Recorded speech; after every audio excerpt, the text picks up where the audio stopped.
Часто приходится слышать, что гендерная проблематика в Беларуси является темой надуманной.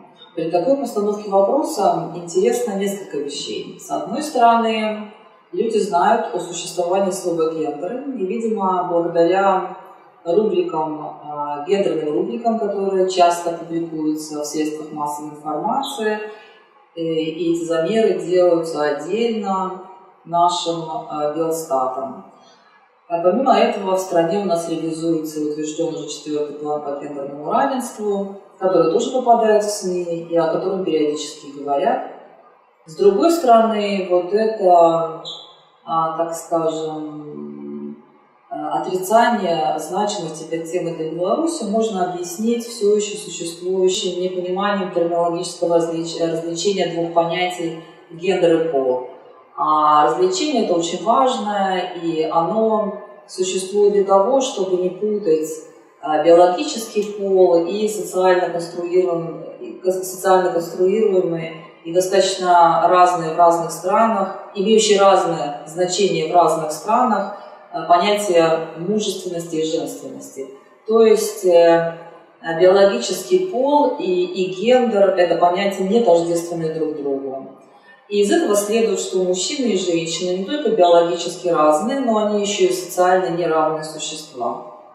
И от этого зависит, как складывается их карьера, как складываются их судьбы, как они сами о себе говорят и как о них думают. Мне многие говорят, что кажется очевидным распределение труда по признаку пола. То есть, например, когда работница или работник приходит устраиваться на фирму, то он получает работу X, если он женщина, и работу Y, если он мужчина. Как правило, если мы посмотрим, то женщины занимаются совершенно другим типом работы на фирме, чем мужчина, и занимают более низкие уровни на рынке труда. С чем это связано? Или почему так происходит? Очевидно, что конвенциональное распределение труда имеет под собой некую культурную подоплеку. Если мы вспомним докапиталистическое время, то мы обнаружим, что тогда не было жесткого противопоставления между мужской и женской работой, и вообще не было противопоставления между производством работы, за которую платят деньги, и непосредственно домашним трудом, который якобы ничего не стоит. То есть в докапиталистическом мире именно семья являлась таким экономической единицей выживания, и труд и женщины, и мужчины, от труда и женщины, и мужчины в равной степени зависела выживаемость семьи. И этот труд, в принципе, труд между мужчинами и женщинами был абсолютно равноценен. Но проблемы начинаются тогда, когда производство отделяется из сферы дома и перемещается в сферу фабрик и заводов. Тогда уже единицей найма становится не семья, а отдельно взятый автономный человек.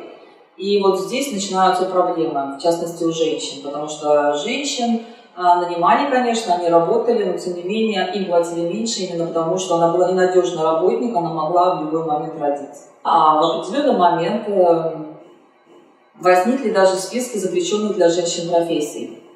И нужно обратить внимание, что не так давно наши депутаты утвердили такой список запрещенных для женщин профессий.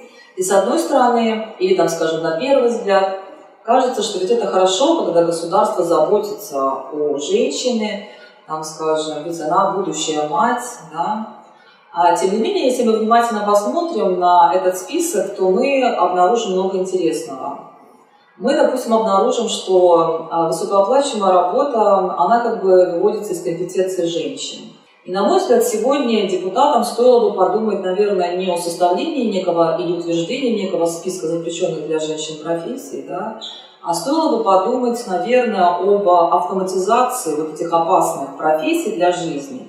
Потому как все-таки, если это опасно для мужчины, то это тоже большая проблема. То есть не только для женщин, но и для мужчин. И так как мы сегодня живем в век высоких технологий, наверное, все-таки нужно пересматривать какие-то устоявшиеся схемы. Сегодня мы можем наблюдать, как старая модерная форма перераспределения труда проникает в устройство, в общем-то, современных перераспределения труда. Если мы посмотрим, какие требования предъявляются к таким профессиям, как работница регистратуры, секретарша или там стюардесса, то мы увидим, что эти требования представляют собой комбинацию определенных технических навыков с запросами на определенный тип женственности. И именно благодаря этому происходит такая, что ли, профессионализация заботы и обслуживания. Если мы посмотрим в Беларуси на развитие бизнеса, то мы увидим, что белорусский бизнес обладает ярко выраженными маскулинными чертами. Очень популярно, вот, допустим, в бизнес-всяких изданиях такие фразы, как агрессивный стиль руководства или там жесткий маркетинг.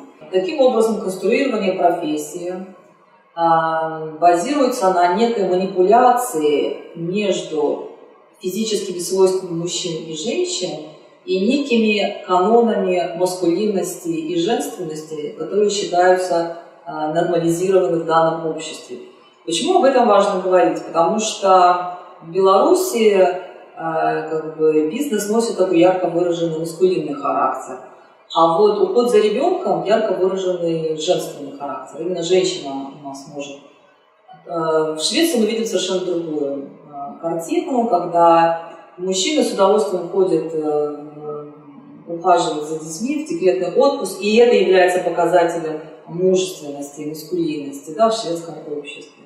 Далее, очень интересный пример, который, я думаю, всем хорошо знаком, это технология домашнего хозяйства. Кажется очевидным, что такие машины, как стиральная машина, или посудомоечная машина, или пылесос, в общем-то, приспособлены для пользования как мужчинами, так и женщинами. Однако в Беларуси легитимной считается модель семьи, где такие машины применяют только один партнер, и этот партнер женщина. И поэтому мы видим, что вся реклама апеллирует к женщине, и, как правило, бытовую технику рекламирует улыбающая женщина, а не мужчина. Если мы выйдем за пределы, так скажем, Беларуси, там, не знаю, там, поедем в Европу или там, в Штаты, то мы увидим совершенно другой тип, так скажем, рекламы и апелляции к другим членам семьи. Все вышеперечисленные примеры говорят о том, что существуют разные социальные условия, да, где востребуются и апеллируются к разным типам граждан. И в этой связи стоит вспомнить очень, на мой взгляд, любопытный проект, революционный проект 20-х годов, который инициировала Александра Калантай, это известная революционерка, первая женщина-дипломат. Она предлагала освободить женщин от кухонного рабства путем национализации и профессионализации женского труда, женского домашнего труда. И Александра Калантай считала, что трудящаяся женщина, она является очень важной единицей, которая позволяет ей, женщине, прежде всего, освободиться от зависимости от мужчины, потому что она начинает быть экономически независима, она работает, она начинает быть экономически независима от мужчины, там, от отца, от брата старшего или там, от мужа. И любопытно, как в то время трактовалась репродуктивная функция женщины. То есть тогда женщина должна была рожать и воспроизводить не отдельно взятую семью, а она должна была воспроизводить некого нового советского человека, который являлся гражданином большой советской семьи, которая строила коммунизм. Именно поэтому советская власть должна была решить проблему освобождения женщин от кухонного рабства. К сожалению, этот проект провалился, потому что, в общем-то, организация и содержание таких коммунальных прачечных, кухонь, фабрик, ясель было очень экономически трудозатратно. После перестройки наступают рыночные отношения. И социалистическое государство в одностороннем порядке постепенно разрывает контракты с женщиной. Женщины теряют социальные какие-то гарантии своей льготы, потому как рыночные отношения предполагают развитие собственной инициативы, бесконечную конкуренцию. Нужно понимать, что любая предпринимательская деятельность все-таки базируется в том числе и на семье. При экономическом кризисе 90-х годов и при свертывании этого социального проекта именно женщины становятся маргинализированными, и именно по ним ударяет безработица. Если мы посмотрим статистику, то мы увидим, что в 1992 году женщины составляли на рынке труда 81% безработных от общего количества людей, участвующих в производстве. В 2002 году этот процент был 62% было женщин. Да? То есть все равно мы видим, что все-таки женщины, да, если вдруг какая-то происходит трансформация экономическая, именно женщины, именно женщин вытесняют из трудовой сферы. Да? Государство декларирует, так скажем, свое желание поддерживать женщин-предпринимателей. Да? То есть для них устраиваются какие-то специализирующие курсы, повышение квалификации, то есть их приглашают заняться частным бизнесом, индивидуальным предпринимательством. Но если мы посмотрим вообще на политику внутри страны по отношению к среднему и малому бизнесу, то мы увидим, что само государство еще не выработало какой-то позиции, да, то есть иногда действие государства по отношению к бизнесу, оно носит такой спорадический характер, то есть и поэтому, в общем-то, женщинам достаточно сложно заниматься и в том числе средним бизнесом. Как же, в принципе, решается такой вопрос в других странах? В скандинавских странах попытались провести исследования, и там изучали, спрашивали мужчин, почему мужчины, так скажем, отказываются брать декретный отпуск. И после этого большого достаточно исследования Швеция, допустим, законодательно ввела следующую такую, законодательную практику. Когда годичный отпуск по уходу за ребенком делится между мужчиной и женщиной поровну, да, и именно в этом случае семья получает наибольшую экономическую компенсацию. И когда это стало выгодно, то мужчины с удовольствием, в общем-то, пошли в декретный отпуск. И на самом деле это значительно улучшает ситуацию и в семье, и это хорошо для детей. И, на мой взгляд, такая же попытка была осуществлена, или, во всяком случае, заявлена в третьем национальном плане по гендерному равенству, там введение Дня Отца. То есть у нас в стране есть День матери, то есть это такой официальный праздник, который проводится на республиканском уровне. И вот в третьем плане ввели День Отца. И, казалось бы, надо было бы радоваться, да, что вот наконец-то в Беларуси начинается осмысление важной роли отца в семье и вообще осмысление вообще проекта родительства, да, что все-таки родительство предполагает не только наличие мамы, женщины, но и наличие отца. Но, к сожалению, МВД выступила против этого праздника, и после 2010 года этот праздник уже не является официальным мероприятием в республике. Тем не менее, некоторые активисты неправительственных организаций продолжают его проводить. И опять же, если все-таки у мужчин возникнет желание пойти не только в армию, там пройти, что называется, школу молодого бойца, можно еще и пройти школу молодого папы, потому что в Минске есть школа молодых пап. То есть это неправительственная организация, которая учит мужчин, как, в общем-то, быть папами, насколько это важно, находиться рядом с ребенком с первых моментов его рождения. Когда я бываю на неких государственных конференциях, где отчитываются о гендерном равенстве, часто чиновники или чиновницы заявляют о том, что белорусским мужчинам никто не запрещает уходить в декретные отпуски. Если мы посмотрим статистику, то за 2013 год 3,5 тысячи мужчин действительно взяли декретный отпуск за уход за ребенком. Но нужно понимать, если мы посмотрим, почему они взяли этот декретный отпуск, то мы увидим, что, как правило, это мужчины, которые попадали под сокращение. И именно поэтому они берут отпуск. С другой стороны, конечно, в Беларуси не было такого масштабного исследования, как в Швеции, что мешает мужчинам брать декретный отпуск. Но я, допустим, могу предположить, что в обществе есть очень жесткие общепринятые модели, как должны распределяться обязанности между женщинами и мужчинами. И можно это назвать гендерными стереотипами, можно это назвать как угодно, но тем не менее государство в этом случае не делает ничего для того, чтобы каким-то образом вот эти социально одобряемые нормы поменять. Понятно, что может быть очень прогрессивное законодательство, но люди могут бояться социального, так скажем, осуждения. И именно поэтому они могут не пользоваться теми какими-то возможностями, которые у них есть.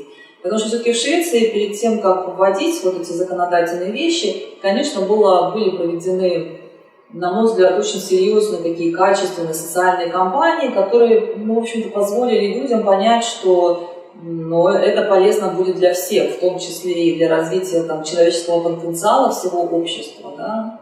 И, на мой взгляд, в Беларуси катастрофически не хватает вот этих успешных социальных программ, направленных на просвещение и на, так скажем, пропаганду, перераспределение, да, чтобы все-таки немножко открепить от женщины вот эту биологизированную роль матери и все-таки больше доверять мужчинам, что мужчины тоже способны, да, ухаживать за своими детьми, и семья будет более гармонична, и общество будет более гармонично. Да, и тем более у нас уже есть примеры стран, которые показывают, что, в общем-то, это позитивно влияет на всех. Да.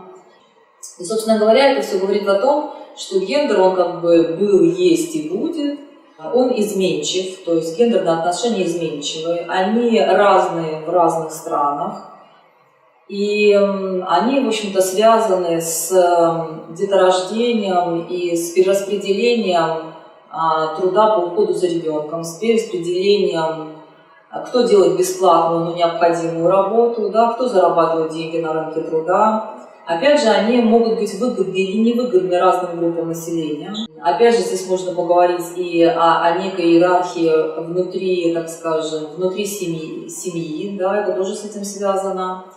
О дискриминации на рынке труда, как я уже говорила.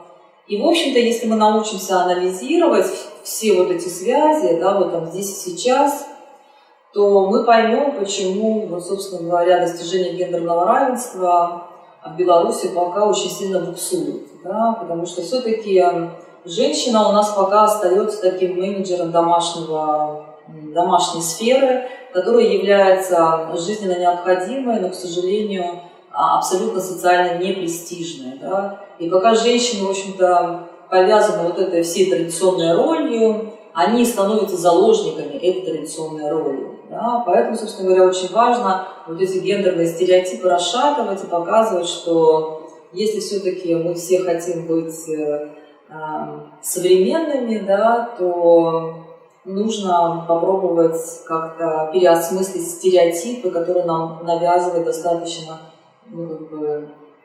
традиционалистское общество.